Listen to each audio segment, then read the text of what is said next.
So friends, today we will be going to see what is the difference between the convention and the recommendation. What is the meaning of the convention? We used to see many times in the NEBOSH. So there are technical definitions available on the NEBOSH book, but I will give you a simple definition what exactly it means, the conventions and the recommendation. So convention means, friends, it is a protocol. It is like basic principles which has to be implemented by the countries in health and safety.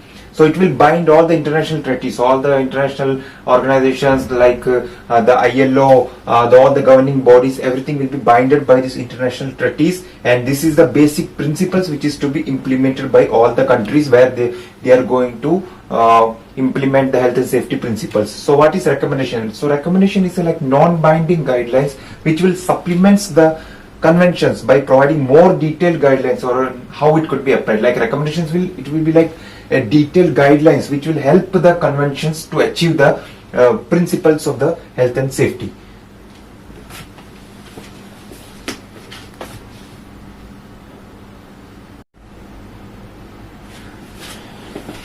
So friends, we will be seeing this number of questions before ending up this element. What is the conventions and recommendations, which I have already told you, and apart from this we will be seeing the other questions. What are the obligations of employer as per the C155, the convention 155, and what are the obligations of employer as per the recommendation 164, and we will explain the general responsibilities of worker as per the R164 and the same worker as per the convention C155. So before getting into the answers, these answers are shown on the screen. You can see this. So what is the role of the ILO? So actually I will explain to you. The ILO produce health and safety standards in the form of conventions and recommendations. So I told you these conventions are some kind of protocols, you can say, and the recommendations are the additional guidelines which help the convention to be implemented. So for example, if you consider any country, for example, consider the UK. If you consider the UK is the member of ILO, for example, if they are recommending the ILO, then in this case the UK will be using this all conventions and recommendations as a reference document to show the health and safety principles which are implemented by them in there. Now we will be seeing what are the obligations of employer as per the C155. So the obligations of employer as per the C155 are to ensure that the workplaces, machinery, equipment and process under their control are safe and without risk to health. All the machines, all the workplaces, everything is safe under their control without any risk to any employee who is working there. The second is under C155, the role of the employer is to make sure that the chemical, physical and biological substances and agents under their control are without risk to any employee. And the third, to provide adequate protective clothing and protective equipment to prevent risk of accidents to the employees. So these are the main obligations of employees as per the C155. Now we will be seeing what is the recommendations. What are the recommendations related to R164 for the obligations of employer? So it is like to provide workplace and work equipment and use work methods which are safe and pose no risk to health. To provide appropriate instructions and training. Obviously, to provide necessary supervision, they have to put in place health and safety arrangements which are adapted to suit the size and the nature of the undertaking.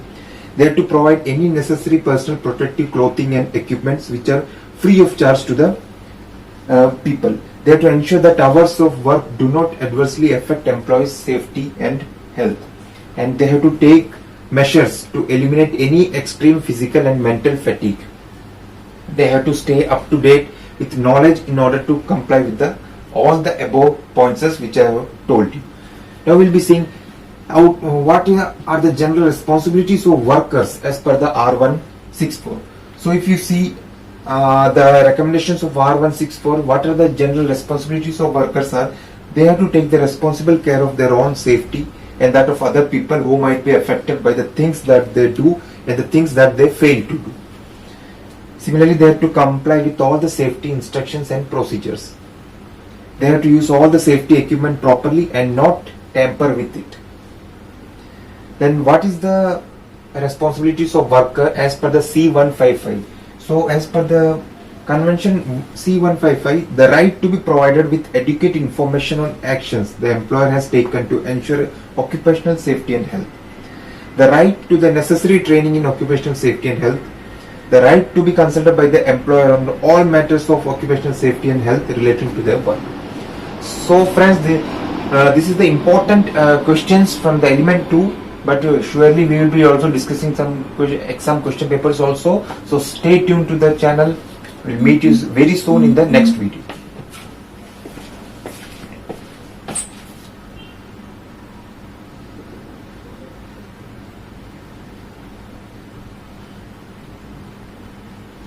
At the end of this element 2, we have some important good questions which you can look forward to prepare for your exams.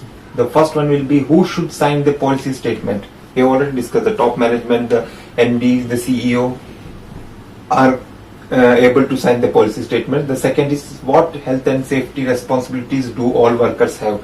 Obviously they have to follow all the health and safety rules and regulations. They have to make sure that they are safe and they keep their environment safe for others also. So you write about all these things. The third is, what does a safety organization chart show? So a safety organization chart shows the roles and responsibilities of people in each level. What is the role and responsibility of the employer, the role and responsibilities of the employees, the supervisors, the technicians. All these details are shown in the safety organization chart show. And the fourth is, what circumstances might require a review of policy? We have already seen.